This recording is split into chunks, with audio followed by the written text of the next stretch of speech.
Di negeri Yaman, tinggallah seorang pemuda bernama Uwais Al-Qarni yang berpenyakit sopak. Karena penyakit itu tubuhnya menjadi belang-belang. Walaupun cacat, tapi ia adalah pemuda yang soleh dan sangat berbakti kepada ibunya, seorang wanita tua yang lumpuh. Uwais senantiasa merawat dan memenuhi semua permintaan ibunya. Hanya satu permintaan yang sulit ia kabulkan. "Anakku, mungkin ibu tak lama lagi akan bersamamu. Ikhtiarkan agar ibu dapat mengerjakan haji," pinta sang ibu. Mendengar ucapan sang ibu, Uwais termenung. Perjalanan ke Mekah sangatlah jauh, melewati padang tandus yang panas. Orang-orang biasanya menggunakan unta dan membawa banyak perbekalan. Lantas, bagaimana hal itu dilakukan Uwais yang sangat miskin dan tidak memiliki kendaraan? Uwais terus berpikir mencari jalan keluar. Kemudian, dibelilah seekor anak lembu. Kira-kira untuk apa anak lembu itu? Tidak mungkin pergi haji naik lembu. Uwais membuatkan kandang di puncak bukit. Setiap pagi, ia bolak-balik menggendong anak lembu itu naik turun bukit. "Uwais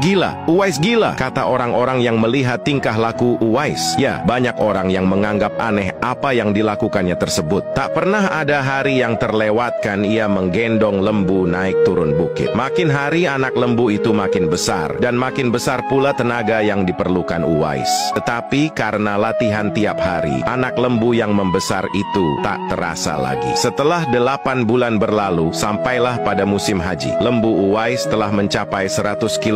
Begitu juga otot Uwais yang makin kuat. Ia menjadi bertenaga untuk mengangkat barang. Tahukah sekarang orang-orang apa maksud Uwais menggendong lembu setiap hari? Ternyata ia sedang latihan untuk menggendong ibunya. Uwais menggendong ibunya berjalan kaki dari Yaman ke Mekah. Subhanallah, alangkah besar cinta Uwais pada ibunya itu. Ia rela menempuh perjalanan jauh dan sulit demi memenuhi keinginan ibunya. Uwais berjalan tegap menggendong ibunya wukuf di Ka'bah. Ibunya terharu dan bercucuran air mata karena telah melihat Baitullah. Di hadapan Ka'bah, ibu dan anak itu berdoa, "Ya Allah, ampuni semua dosa ibu," kata Uwais. "Bagaimana dengan dosamu?" tanya sang ibu keheranan. Uwais menjawab, "Dengan terampuninya dosa ibu, maka ibu akan masuk surga. Cukuplah ridha dari ibu yang akan membawaku ke surga." Itulah keinginan Uwais yang tulus dan penuh cinta. Allah Subhanahu wa Ta'ala pun memberikan karunia untuknya. Uwais seketika itu juga sembuh dari penyakit sopaknya. Hanya tertinggal bulatan putih di tengkuknya. Tahukah kalian apa hikmah dari bulatan disisakan di tengkuknya Uwais tersebut? Itulah tanda untuk Umar bin Khattab dan Ali bin Abi Thalib, dua sahabat Rasulullah, untuk mengenali Uwais. Beliau berdua sengaja mencari di sekitar Ka'bah karena Rasulullah Shallallahu Alaihi Wasallam berpesan, "Di zaman kamu nanti akan lahir seorang manusia yang doanya sangat makbul. Kalian berdua pergilah cari dia. Dia akan datang dari arah Yaman. Dia dibesarkan di Yaman. Sesungguhnya Allah mengharamkan atas kamu durhaka pada ibu dan menolak kewajiban dan meminta yang bukan haknya dan membunuh anak hidup-hidup. Dan Allah membenci padamu banyak bicara dan banyak bertanya. Demikian pula memboroskan harta, menghamburkan kekayaan." Hadis riwayat Bukhari. Beberapa tahun kemudian,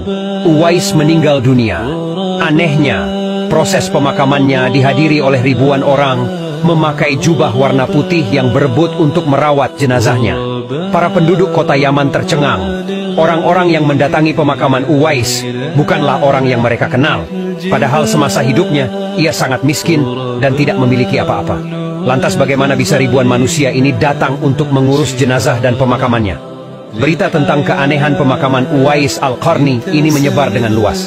Akhirnya penduduk Yaman tahu bahwa Uwais Al-Qarni ternyata bukanlah penduduk bumi. Ia adalah pemuda yang terkenal di langit. Dan manusia-manusia tadi adalah malaikat yang dikirim oleh Allah SWT kepadanya.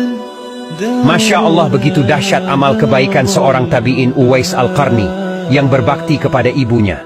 Bagi yang memberikan hadiah, saya ucapkan terima kasih banyak. Semoga Allah memberikan kemudahan rezeki bagi kalian semua, amin.